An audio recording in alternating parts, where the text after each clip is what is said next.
반갑습니다. 자원봉사론 강의를 담당하는 박정인 교수입니다. 한 주일 잘 지내셨나요? 그럼 지금부터 제11주차 1강의를 시작하도록 하겠습니다. 제11주차 1강의는 제10장 장애인 자원봉사활동의 마지막 부분입니다. 장애인들은 일상생활에서 일부 또는 전적으로 타인의 도움을 필요로 하지요. 장애인들은 이동권에 있어서 제한되어 있고 편의시설도 잘 마련되어 있지 않아 생활에 많은 제약이 뒤따르고 대부분 교육 수준이 낮고 취업률이 낮아 경제적으로도 열악한 상태입니다.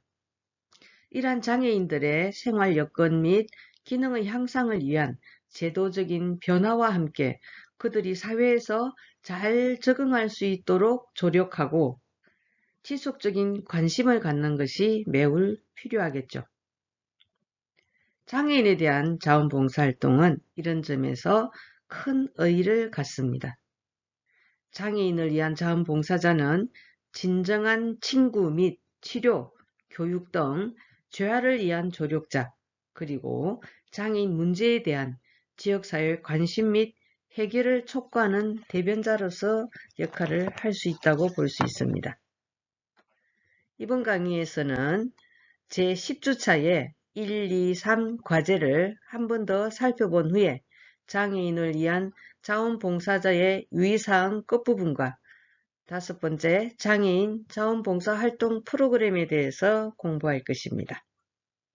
그리고 시간이 남으면 제11장 노인 자원봉사활동에 관한 부분을 강의하도록 하겠습니다. 제10주차 1강의 과제는 첫 번째 문항으로 청소년 자원봉사 활동의 종류, 유형을 정리해 보시오이며 두 번째 문항으로는 청소년 자원봉사 활동 대상 기관을 정리해 보시오입니다. 청소년 자원봉사 활동의 종류 중에서 유형을 살펴보면 이웃돕기 활동, 구조 구호 활동, 업무 지원 활동, 계몽 지도 활동, 전통문화 보전 활동, 교류 협력 활동 등이 있습니다. 이웃돕기 활동에는 빈곤가정 타가봉사, 복지시설 위문 활동, 독거노인 보살피 등이 있으며 구조 구호 활동에는 인명구조 지원, 수해복구 활동, 성금, 성품 모금 등이 있습니다. 여러분들도 여러 군데 위급한 곳이 있을 때는 수해복구 활동 지원도 해보셨을 것이고 성금이나 성품을 보낸 적이 있으시죠? 업무 지원 활동으로는 관공서 및 기타 기관, 병원 일손 돕기 등이 있습니다. 특별한 기술이 없더라도 병원 일손 돕기에는 가서 그 수술에 사용할 거즈를 접어둔다든가 아니면 병원에서 안내를 돕기 등 관공서 기관에서도 지리를 잘 모르는 분들을 위해서 여기저기 안내해주는 그런 봉사활동 하시는 분들이 있죠. 그리고 계몽 지도 활동으로는 각종 캠페인이나 홍보활동, 지도활동 등이 있습니다. 전통문화 보존 활동으로는 문화유적지 관리, 경로 사상 계승 등이 있으며 교류 협력 활동에는 지역 간 교류 협력, 도시 농촌 간 교류 협력, 국제 교류 협력이 있는데요. 국제 교류 협력을 보니까 제가 젊은 시절에 저희 아들이 초등학생이었을 때 라이온스 활동을 한 6년간 봉사활동에 참여한 적이 있는데요. 그때 국제 교류로 저희 아들이 일본의 가정집에 아동이 있는 집에 가서 일주일을 보내고 또 일본에 있는 라이온스 회원증의 자녀가 저희 집에 와서 일주일을 보낸 적이 있습니다. 그런 걸 국제교류 협력이라고 할 수도 있겠죠. 청소년 자원봉사활동 프로그램에서 청소년 자원봉사활동의 대상 기관입니다. 청소년들이 봉사활동은 해야 되긴 하는데 학교에서 의무적으로 어디 가서 해야 될지 잘 모르겠죠. 그럴 때 그 대상 기관을 잘 정리해 두었습니다. 공공기관 및 시설이 있고요. 문화예술시설, 묘지, 묘원, 체육관광시설, 사회복지시설 및 단체, 청소년시설 단체, 지역사회, 종교사회단체, 기업체, 기타 장소로 구분할 수가 있습니다. 공공기관 및 시설에는 지방자치단체라든지 경찰서, 동사무소, 등기소, 소방서, 우체국, 파출소, 보건소, 적십자사, 도서관, 공설운동장 등이 있는데요. 제가 보건진료소장으로 근무할 때 광주시에 있는 중고등학교에서 자원봉사활동을 나온 학생들이 있었습니다. 처음에는 저도 마땅하게 이 학생들을 어떻게 관리를 해야 되나, 어떤 일거리를 줘야 될까, 저희들도 자원봉사활동인 기관이지만 어떤 글을 부여해야 될지를 잘 모를 때였습니다. 그래서 우선은 보건진료소 안이나 바깥에 있는 환경정리를 시키기도 하고요. 꽃밭을 관리시키기도 하고 또 건강관리 홍보지를 학생들한테 돌리기도 하였습니다. 자원봉사활동을 하려면 여러 기관들이 있겠죠. 특별히 공공기관 및 시설을 이용하는 것이 우선적으로 학생들에게 도움이 될 것 같습니다. 두 번째, 문화예술시설로는 고궁, 왕릉, 박물관, 미술관, 문화회관, 시, 군, 구민회관 등이 있는데요. 고궁이나 왕릉에서 봉사활동을 하는 것도 우리나라의 역사를 알 수 있고 이해할 수 있는데 도움이 되겠죠. 그리고 묘지와 묘원, 국립묘지나 묘원 등에서도 학생들이 봉사활동을 할 수가 있습니다. 체육관광시설로는 국립공원, 근린공원, 관광지, 유원지, 놀이터, 공공체육시설, 시민체육공원 등이 있습니다. 우리가 또 많이 필요로 하는 사회복지시설 및 단체로는 노인정이나 노인대학, 양로원, 보육원, 부녀회, 사회복지관, 사회봉사단체, 재활원, 장애인시설, 종합병원 등이 있는데요. 저도 학생들이 오면 노인정에 가서 학생들하고 같이 제가 진행하는 프로그램에 도우미로 이용하기도 했고요.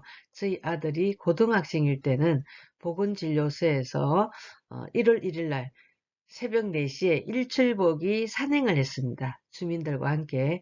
그때 고등학생인 아들과 친구들이 그 전날 저희 보건진료소에서 숙식을 하고 새벽에 마을 주민들이나 노인들이 눈길에 넘어지지 않게 안전요원으로 봉사활동을 시킨 적이 있습니다. 우리가 찾아보면 봉사활동을 할 곳은 얼마든지 많이 있습니다. 그리고 청소년 시설 단체에는 청소년 수련관이나 수련관, 공부관, 근로 청소년 회관이 있겠죠.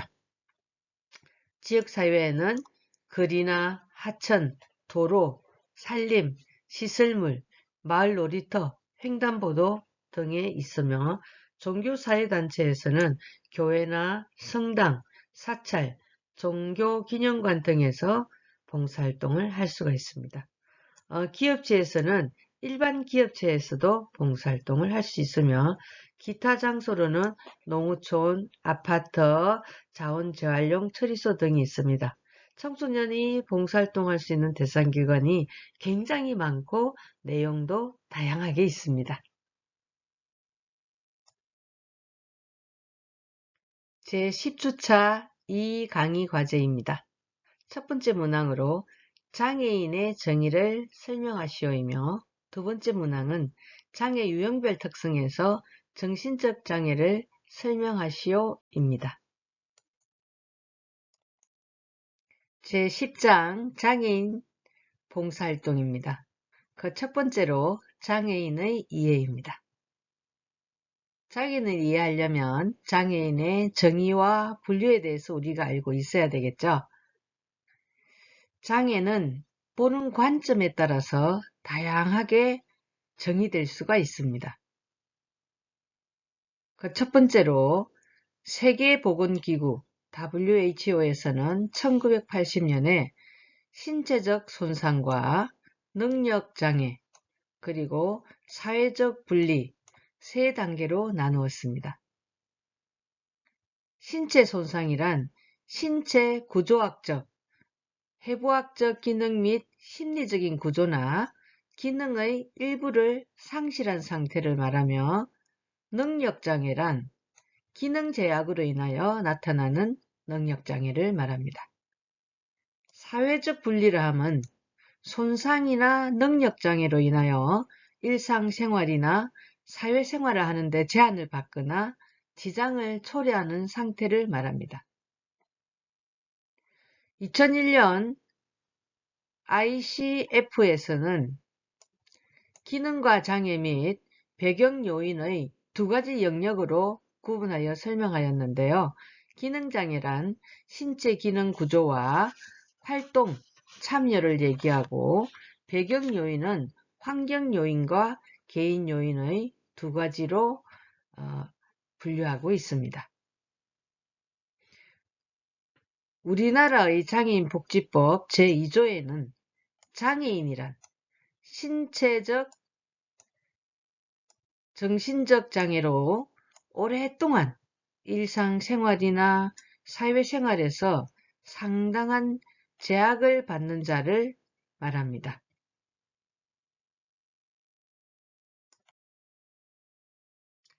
장애 유형별 특성에서 정신적 장애입니다. 정신적 장애는 지적 장애와 정신장애, 자폐성 장애로 나누죠.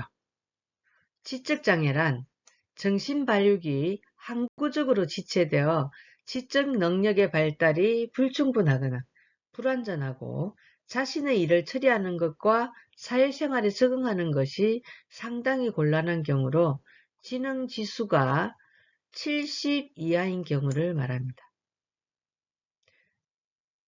두 번째, 정신장애입니다. 정신장애는 지속적인 양극성 정동장애와 조현병, 조현정동장애 및 재발성 우울장애에 따른 감정조절, 행동, 사고 기능 및 능력의 장애로 인하여 일상생활이나 사회생활에 상당한 제약을 받아 다른 사람의 도움이 필요한 경우가 정신장애입니다. 세 번째로 자폐성 장애입니다. 자폐성 장애는 소화기 자폐증, 비전형적 자폐증에 따른 언어, 신체 표현, 자기 조절, 사회 적응 기능 및 능력의 장애로 인하여 일상생활이나 사회생활에 상당한 제약을 받아 다른 사람의 도움이 필요한 경우를 말합니다. 제10주차 3강의 과제는 첫 번째 문항으로 장애인이 바라는 봉사자 상을 설명하시오이며 두 번째 문항으로는 장애인과 대화할 때 유의사항을 설명하시오입니다. 제10장 장애인 자원봉사활동에서 세 번째로 장애인이 바라는 봉사자 상입니다. 장애인들도 어떤 분들이 와서 자기를 도와줄 것인지 바라는 부분이 있겠죠. 그거를 연구한 결과 첫째, 나에게 관심을 갖는 사람. 둘째, 장애인에 대해 어느 정도 경험이 있는 사람. 셋째, 너무 아는 척하지 않는 사람. 넷째, 조급해하지 않는 사람. 여섯째, 다정하고 편안하게 해주는 사람입니다. 첫째, 나에게 관심을 갖는 사람이란 처음으로 장애인을 만나는 사람들은 우선 장애 자체에만 관심을 갖겠죠. 그래서 얼마나 불편하냐, 학교는 다녀보았느냐 라는 질문을 하면서 동정어린 호기심을 나타냅니다. 아는 사람에게는 관심이 없고 그가 입고 있는 옷에만 호기심을 나타내는 것과 다를 바 없는 태도입니다. 참된 만남이란 마음과 마음끼리의 교류입니다. 장애인을 만나는 것은 한 사람, 어느 누구와 비교될 수 없는 독특한 개성과 만나는 것입니다. 따라서 나에게 관심을 갖는 사람은 동정 어린 호기심 대신 마음과 마음끼리의 교류가 필요하다는 것이죠. 두 번째, 장애인에 대해 어느 정도 경험이 있는 사람이 도와줬으면 하는 마음을 갖고 있습니다. 장애인들은 경험이 전혀 없는 봉사자를 끌어야 합니다. 장애인을 별개의 사람으로 간주하는 사람, 배우지 못했거나 세상 물정이 어두우리라고 미리 판단해버리는 사람, 장애인 본인의 뜻은 묻지도 않고 다짜고짜 도우려는 사람, 어린아이 취급하려는 사람, 자선을 베푼다고 착각에 빠진 사람을 만나면 도움을 받는 처지이기에 직접 자원봉사자에게 말할 수는 없지만 장애인들은 난처하고 곤란한 상황이 되는 것입니다. 경험이 있는 봉사자는 장애를 대수롭지 않게 여기며 인격적인 사귐을 중시하겠죠. 세 번째, 너무 아는 척하지 않는 사람입니다. 장애인들이 끌이는 사람들 중에는 경험이 많은 봉사자나 사회복지사, 장애 전문가들도 있을 수 있습니다. 이런 사람들의 풍부한 경험과 지식이 장애인을 불효화하여 개인적인 사귐을 가로막곤 하기 때문입니다. 개인에게 애증이 없는 지식이나 기술이 무슨 의미가 있겠습니까? 또 장애를 극복하고 인간 승리의 주인공이 되어야 한다고 요구하는 태도, 자신이 겪은 장애인이 마치 모든 장애인의 심리를 대변하는 것처럼 경험을 늘어놓는 봉사자들도 끓입니다. 따라서 풍부한 경험과 지식이 장애인을 불효화하여 개인적인 사귐을 가로막을 수 있기 때문에 장애인들은 너무 아는 척하는 사람을 싫어합니다. 네 번째, 조급해하지 않는 사람. 도와주는 일을 마치 숙제를 해치우려는 듯한 사람이 있습니다. 장애인이 진정으로 원하는 건 봉사자의 성한 몸이 아니라 서로 맞닿을 수 있는 마음입니다. 마음의 교감을 위해서는 우선 편안한 시간적 여유가 필요합니다. 만남의 목적보다 과정이 더 중요하지요. 봉사자가 조급해하면 장애인 또한 같이 불안해집니다. 다섯 번째로 다정하고 편안하게 해주는 사람을 바라고 있습니다. 장애인들은 도움을 받는 수동적인 입장이다 보니까 자원봉사자 쪽에서 먼저 친숙해 주기를 바랍니다.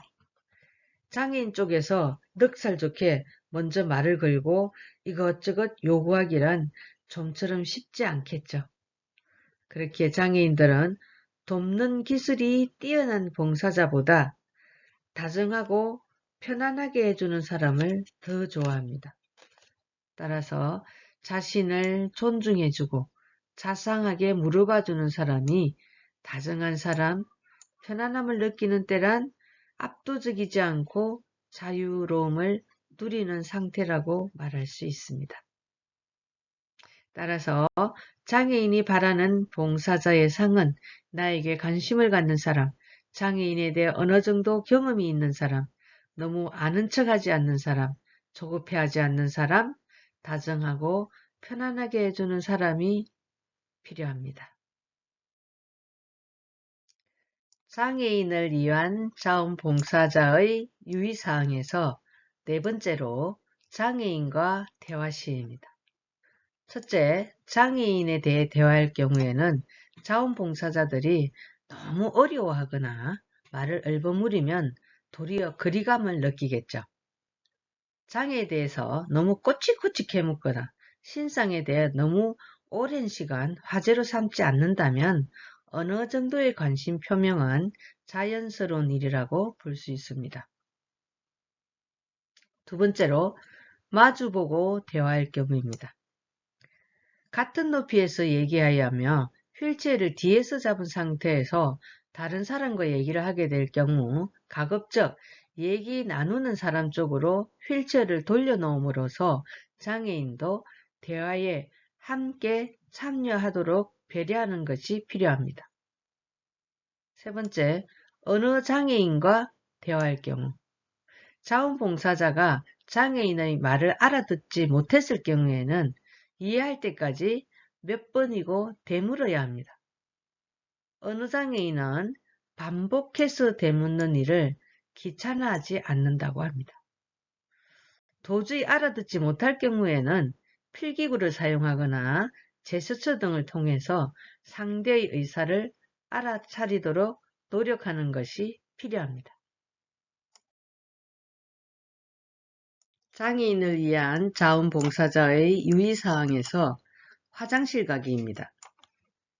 장애인과 외출 중에 장애인이 화장실을 가야 할 경우가 생길 때 다행히 자원봉사자가 장애인과 동성이라면 문제가 없겠지만 이성일 경우에는 화장실 앞에까지 가서 주위에서 동성의 도움을 구하는 것이 좋습니다. 용변 능력이나 자세 등에 따른 도움 요령은 개인마다 다르므로 사전에 충분히 문의하고 지시에 따르는 것이 좋습니다. 첫 번째, 화장실 바닥 미끄럼 방지와 두 번째, 변기로 옮기기. 세 번째, 휠체어의 안전 자세에서의 배뇨. 남성의 경우에는 가능하겠죠. 화장실 바닥 미끄럼 방지의 자세한 내용을 보면 가정 내의 화장실의 경우는 변기까지 휠체어가 접근할 수 없는 구조가 많습니다. 이럴 경우 화장실 밖에서 장애인을 안아서 옮겨야 되겠죠. 이때 화장실 바닥에 미끄럼 방지하기 위해서 고무판이나 타월, 신문지 등을 미리 깔아두는 것이 좋습니다.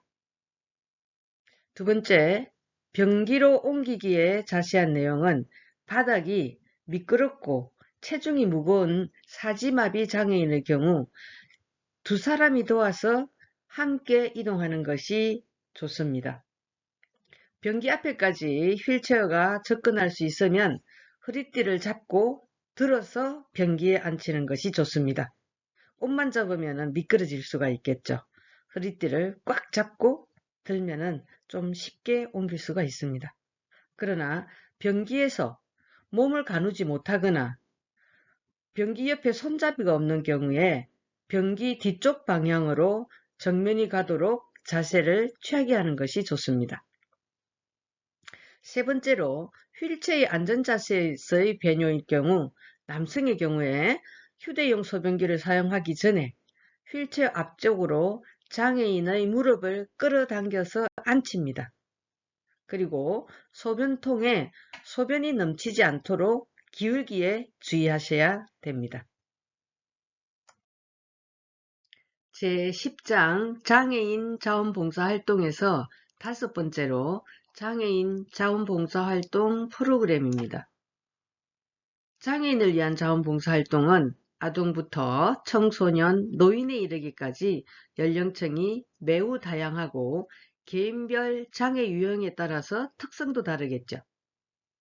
또한 개별적 욕구 또한 다양하게 나타나므로 자원봉사자는 앞장에서 배웠던 이러한 사항에 유의하여 상황과 특성 등을 고려한 적절한 도움을 줄 수 있도록 준비하여야 합니다.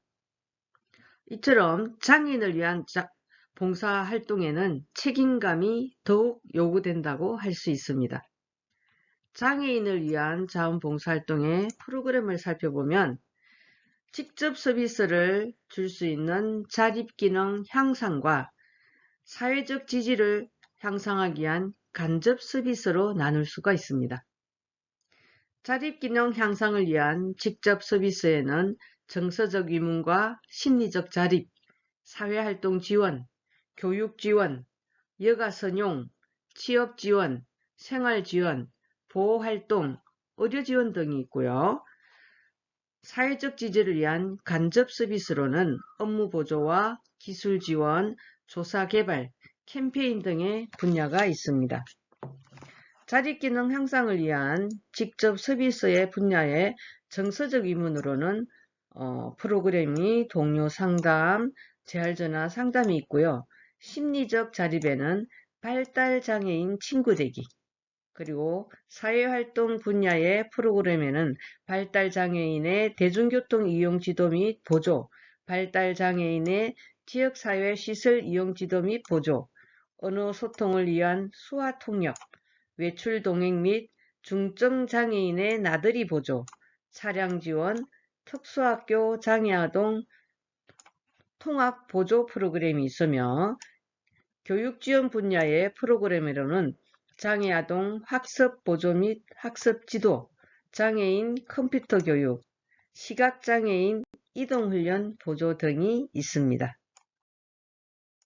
여가선용 분야에는 장애아동 발달을 위한 학예활동 지도와 체육활동 지도, 현장학습 보조, 여가선용 보조 프로그램이 있으며 취업지원으로는 구인 구직개척, 구직장애인을 위한 취업상담, 작업지도 및 보조, 장애인 직업재활을 위한 욕구 분석 보조, 취업 알선 및 사후 지원, 고용 홍보 보조 프로그램이 있습니다. 생활지원으로는 목욕 보조 및 이미용, 반찬 지원, 가사활동 지원 등의 프로그램이 있습니다. 보호활동 분야에는 장애아동 돌보기 프로그램이 있으며 의료지원 분야에는 순회진료와 언어치료 보조 프로그램이 있습니다. 사회적 지지 향상을 위한 간접 서비스의 분야는 업무 보조가 있습니다. 업무 보조 프로그램으로서는 관련 시설, 단체 업무 보조와 시각장애인을 위한 녹음서 제작 보조, 시각장애인을 위한 도서 전산화, 장애아동 학습 정진을 위한 학습 자료 제작 보조, 전국 장애인 체육대회 보조, 후원자 개발, 관리 보조 등의 프로그램이 있으며 기술 지원 분야에는 설비, 장비, 보수 및 환경관리 프로그램이 있고 조사 개발 분야에는 장애인 관련 조사 연구사업 보조 프로그램이 있으며 캠페인 분야에는 장애인 관련 각종 행사 프로그램이 있습니다. 제11장 노인자원봉사 활동입니다. 현대사회는 의학의 발전과 식생활 수준의 향상으로 인해 평균 수명이 계속 늘어나고 있습니다. 또한 노인들의 서비스 욕구도 점차 다양화, 복잡화되고 있어 더 이상 가정이나 정부의 지원만으로는 감당하기가 어렵기 때문에 시민들의 자발적인 참여와 봉사가 필수적입니다. 특히 노인자원봉사활동은 노인을 위해서뿐만 아니라 노인 스스로가 자원봉사자가 되어 사회적 약자를 돕고 기타 환경, 교육, 문화, 예술 등 여러 분야에서 활동할 수 있어 의미 있는 여가활동과 생산적 노후 생활을 영위하는 데 중요한 요소로 작용하고 있습니다. 제11장에서는 노인자원봉사활동을 파악하기 위하여 노인의 개념 및 특성을 알아보고 노인자원봉사활동의 필요성과 목표를 성공적 노후생활 측면에서 살펴볼 것입니다. 이와 함께 노인을 위한 자원봉사자의 원칙과 준수사항, 노인을 위한 자원봉사활동 프로그램에 대해서 알아보도록 하겠습니다.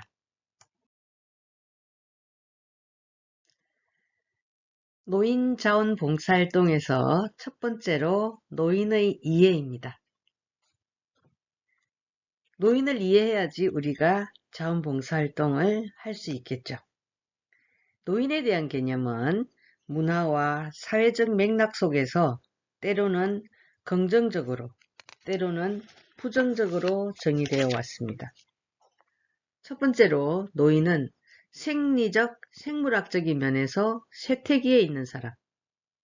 두 번째, 심리적인 면에서 정신기능과 성격이 변화되고 있는 사람. 세 번째로 사회적인 면에서 지위와 역할이 상실되어 가고 있는 사람이라고 정의할 수 있습니다. 하지만 노인에 대해서 보다 많은 경험과 다양한 활동에서의 기술, 지혜, 평화로움, 원숭미, 물질적 성취 등을 함축한 황금연령층 또는 우피족과 같은 긍정적인 용어로도 표현하고 있습니다. 제11주차 1강의 과제는 첫 번째 문항으로 장애인을 위한 자원봉사 활동에서 직접 서비스의 사회활동 지원 프로그램은 어떤 것이 있을까요? 이며 두 번째 문항으로는 노인의 일반적 정의를 설명하시오 입니다.